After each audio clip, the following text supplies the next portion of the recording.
Let's now take you back to our top story, which is about Prime Minister Modi's two Gulf nations' visit. He's concluded that with a quick trip to Doha in Qatar, and before that, he was in the UAE. Well, joining us now to talk about it, we have former senior diplomat Prabhu Dayal. Ambassador Dayal, good evening to you.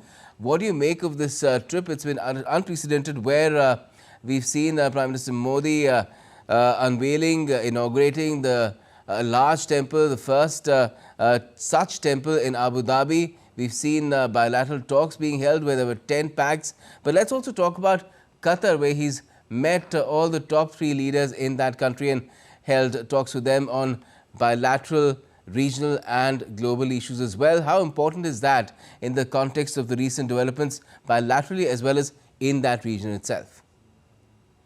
Well, Gautam, first of all, thanks for having me on your show.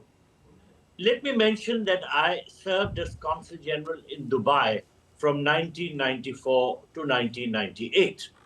At that time, there were two small Hindu temples in Dubai, but one could never have even imagined in one's wildest dreams that a Hindu temple would be allowed to come up in Abu Dhabi. Because Abu Dhabi was considered very conservative and an orthodox Islamic emirate. Prime Minister Modi has successfully turned around India's relationship with the United Arab Emirates to the extent that now the Emir of Abu Dhabi, the ruler of Abu Dhabi, Sheikh Mohammed bin Zayed Al Nahyan, has himself gifted 27 acres of land for the construction of this magnificent Hindu temple. It is because of Prime Minister Modi's strenuous efforts that an achievement like this has been made possible.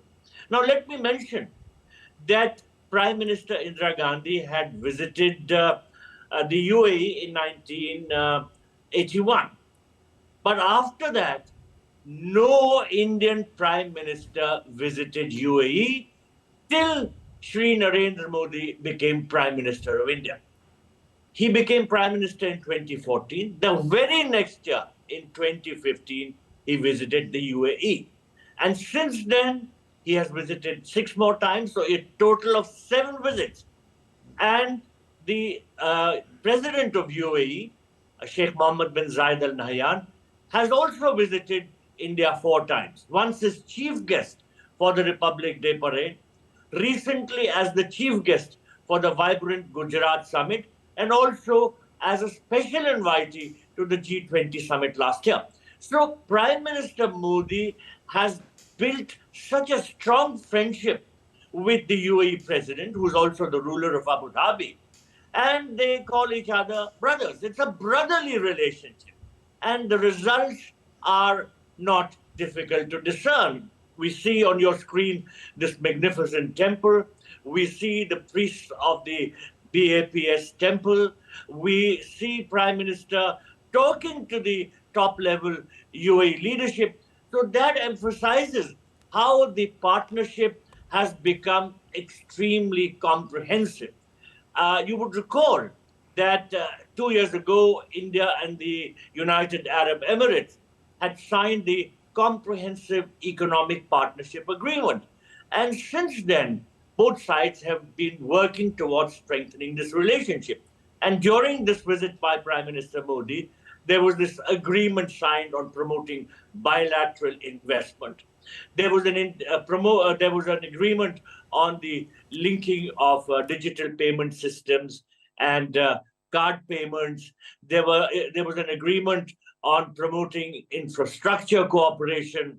So it is such a comprehensive achievement, both in terms of the Hindu temple, which has been inaugurated by Prime Minister, as also in terms of the extremely significant and meaningful agreements which the two sides have signed. Now, let me speak a little bit on the visit to Qatar. You know, we were all deeply anguished when news broke out about the fact that 8 of our retired, highly decorated naval officers who were working in Qatar for an Oman-based company, Al Dahra, that they had been arrested. Most of us were in shock, and India was really very upset about the detention of these people.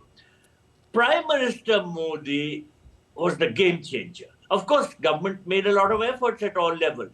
But when Prime Minister Modi met the Emir of Qatar on the sidelines of the COP28 summit in Dubai in November, December, that changed the equation. We could see their body language. We could see the warmth and friendship between them. And the results came very quickly. Within a few weeks of their meeting, the death sentences were commuted to life imprisonment. And within a few weeks of that, the 8 sailors have been released and they have returned back to India. So what a joyous celebration it is. We are all so delighted to see our retired, decorated naval officers come back.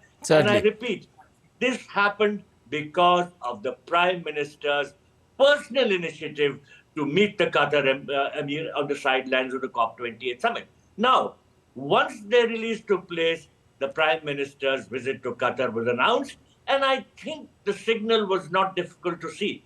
He wanted to thank the Emir of Qatar because the Prime Minister is a person who leaves no stone unturned to convey gratitude and to build further on that event.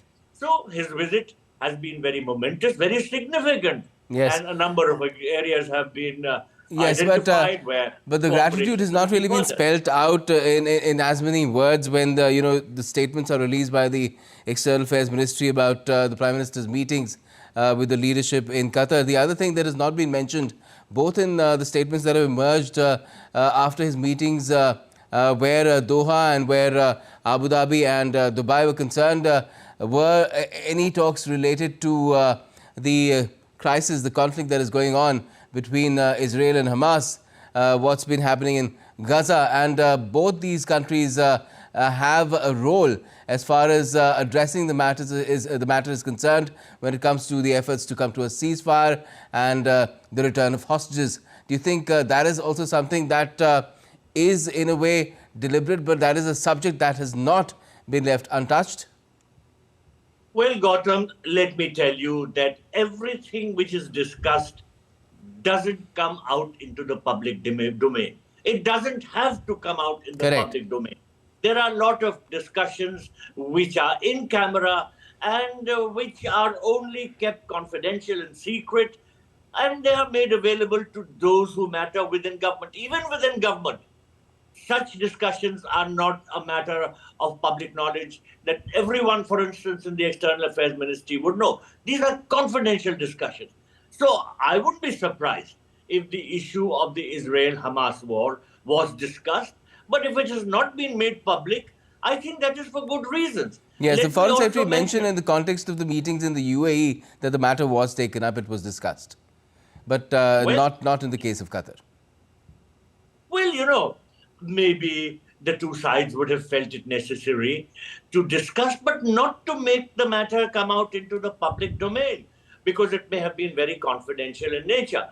I don't know whether this matter was discussed, but if it was discussed and it has not come out in the public domain, it is for good reasons. It often happens in diplomacy. Let me mention that with Qatar, also, I see the steady development of relations. We can again see on your screen the body language between the two leaders, the warmth between them. And I'm very confident that the relationship with Qatar will also grow by leaps and bounds. And Qatar is a very important country in the West Asian region. It is extremely important as an exporter of natural gas, and our requirements are colossal. So we have recently signed an agreement for a long-term supply of natural gas. I think it will bring us natural gas till 2048 or some year like that. The point is that with Qatar's help and with this deal, we will be able to meet our requirements quite substantially. And you know, India is trying to shift from a petroleum-based economy to a gas-based economy. And this is because the pollution is much lesser if natural gas is used. So if we have a good relationship with Qatar, then this will take our efforts to greater heights. Let me also mention that both UAE and Qatar are also important from the point of view that we have a huge diaspora there. I understand that in UAE, our diaspora is about 3.5 million, and in Qatar it is about zero point 0.8 million. Very substantial figures. And in the entire GCC region, it is about 8.8 billion. Yes. 8.8 million. So these are substantial numbers. You can see the Prime Minister on your screen meeting the Indian diaspora. Yes, the Indian diaspora is And about I think 27% of the Qatari population. So that puts the which is number a in very perspective. significant number, Gautam. And I think our diaspora is a very important factor when we work out foreign policy. You know, people come first. We have to look after their interests. They work there. And they are considerably dependent, considerably in every sense. Certainly, and we'll see more unfolding as well in the coming days. We can be sure of that. Thank you so much for joining us and talking about it, Ambassador Dayal.